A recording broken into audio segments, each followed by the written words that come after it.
What's up, friends? Welcome back to another episode of PopQculture. It's been a minute. In today's episode, we are covering Shyne, who is used to be a rapper, now a politician in Belize. So the reason why that Shyne is relevant is because he was once upon a time signed to Diddy's Bad Boy Records, and his career barely started, and ended almost immediately. We are now hearing about him even more because he's now telling his story in a new Hulu documentary, and he's doing his round to speak on the documentary. And at the same time, for those who know the story and of what happened to him, and his drift with Diddy, well, people are reliving the past, and we're talking 25 years back. In a nutshell, in 1999, Shyne and Bad Boy record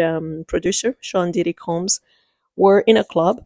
And at the club, apparently, people trying to get at Diddy and his crew. And shooting erupted. Diddy's camp, including Shyne, have shot fire in the club that day. One thing led to another. Some people were hurt. A woman specifically got wounded, and coming 2024, she's telling her truth and she's pointing fingers at Diddy. But that's not the topic of the day. Long story short, he feels he was sacrificed, and he took the fall for the victims that got hurt that night. Apparently, also, and all this is alleged, obviously, it's a he say she say type of thing. So allegedly, Shyne was trying to do good by Diddy because he looked up to him as a mentor. The last time we saw him, we thought everything was good with Diddy, but it turns out, by listening to him during these interviews, it turns out he forgave Diddy, but he hasn't forgotten what happened to him and how he was sacrificed, allegedly. Also, that night, many people don't mention this, but apparently and allegedly, that night, Jennifer Lopez was dating Diddy at the time. She was also in that club. And when the shooting erupted, she fled the scene with Diddy, but allegedly. So the reason why we're doing this video is to shed light on what Shyne is sharing during his interviews. This morning he was at the Breakfast Club, and he shares a lot of information. Actually, take a listen to what Shyne shares. It was always said that Puff himself didn't get on the stand and snitch, but witnesses he put on the stand cleared him and pointed at you. Absolutely. Not that they didn't just clear him, they lied. Because even today, I'm still not saying anything to get him in trouble. Right, you said you didn't see the shooting. Right? You didn't see the gun. But the victim says Puff shot her. So my thing is, and I'm still saying here and now, and I've said in interviews, if he did shoot her, he was defending himself. It wasn't intentional, because people were trying to kill us that night. Everything that I'm saying now, I've been saying. It doesn't mean that I didn't forgive Diddy and move on, but when Little Rod, puts a suit out saying that Diddy is bragging about shooting up the club and making Shyne take the rap, that changes things. Mm-hmm. And then you're looking at it like, okay, well, is he just saying that? Then the guy that Little Rod said was carrying the drugs for Diddy on the planes, they get them at the hangar, and the guy got the drugs on the plane and gets arrested by the feds. Mm-hmm. So then you're like, okay, well, if he wasn't lying about that, then, maybe he is telling.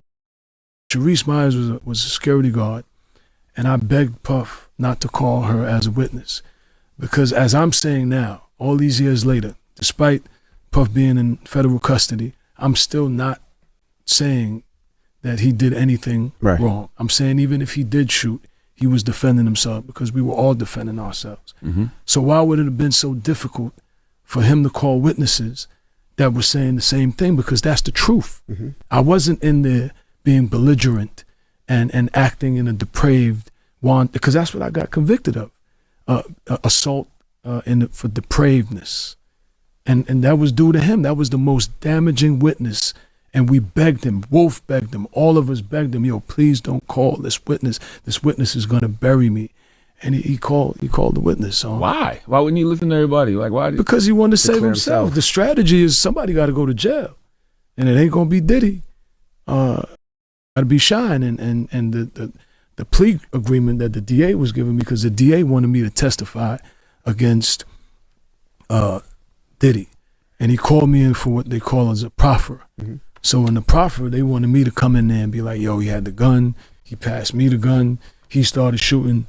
It was him, and I refused to do that. And so the DA was like, okay, I'll give you a plea deal for 13 instant forgiveness. I got out in 2009.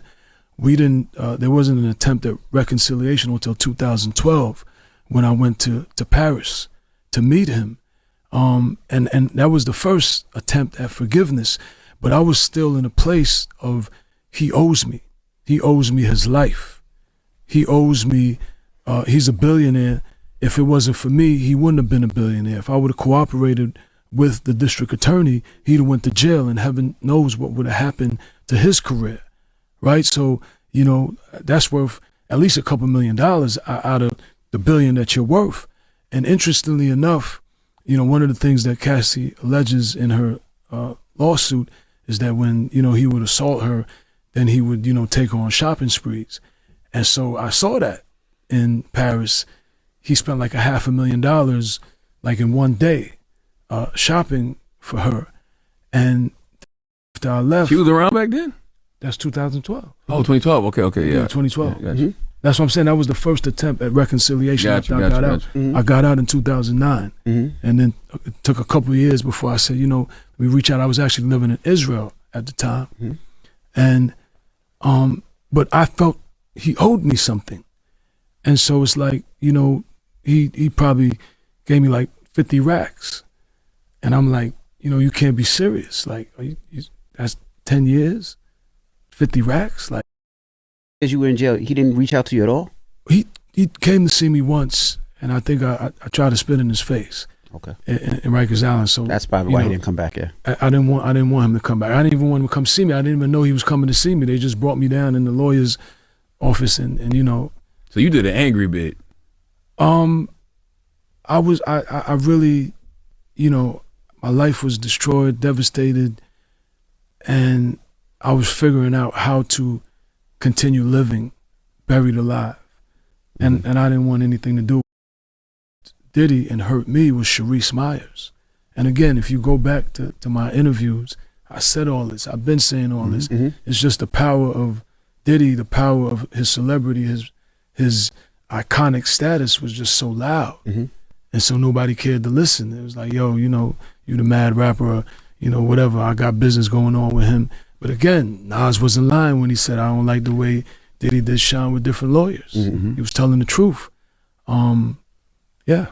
Have you ever thought about suing any of the lawyers? I thought about suing Diddy. Mm. You know, but like I said, I'm focused on Believe perform at the Lifetime Achievement BET Awards.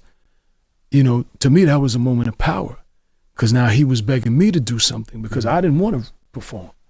I'm not a rapper, right? I was insulted, to be honest, because I'm an elected official, and I'm on my way to try to be the Prime Minister of Belize, and it's confusing to my electorate because, you know, they want a serious person that's dealing with serious policies that are going to solve the problems in their lives. But he was like, no, you know, you got to do it for the legacy, and you got to do it for Belize. You know, this is going to be a great opportunity to promote Belize. And that's when he got me.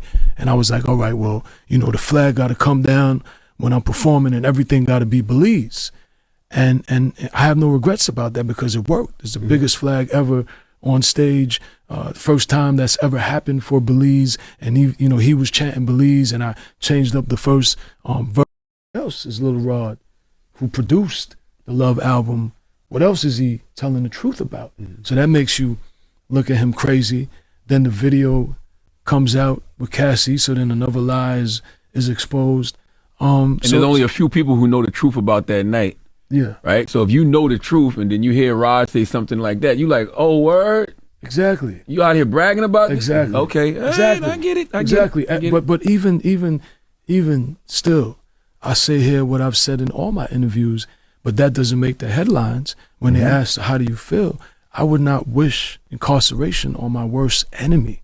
I take no joy and no satisfaction in what is happening to Diddy. And I pray for the victims, especially Cassie, that they get closure and they heal. And I pray for Diddy, that he's able to figure out why he is where he is. Let us know what you think about all this in the comment below. We love you for watching as always. We'll see you shortly. Be safe. Bye now.